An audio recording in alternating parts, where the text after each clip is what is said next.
Oh man, this is going to be embarrassing, but here we go. Back in the late 1980s, I wanted to be a rock star way more than I wanted to graduate high school.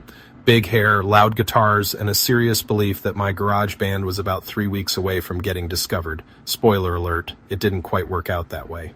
Life had other plans. I got married, raised 3 incredible kids, and learned that keeping rhythm in life takes a lot more than a metronome.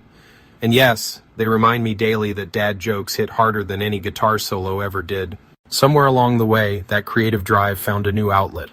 I traded guitar strings for code strings and spent over 30 years as a developer, building systems, solving puzzles, and occasionally wondering how I ended up debugging instead of headbanging. I grew up surrounded by giants, a Great Dane and an Old English Mastiff, and now somehow I'm a cat guy. Total betrayal of my childhood roots and entirely my youngest daughter's fault. These days, that same curiosity drives this channel.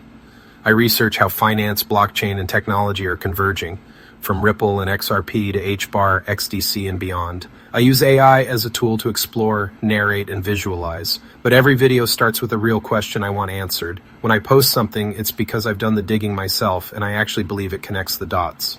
If you're tired of hype and want real research told in my own AI-modeled voice by the person who actually did the digging, welcome to T-Bone Crypto. I'd love to hear what you think or what topics you'd like me to explore next, so drop a comment and let's build this conversation together. As always, this channel is for educational and entertainment purposes only and is not financial advice. Always do your own research and keep the discussion respectful. If you enjoyed the video, please like, subscribe, leave a comment, or share it with a friend.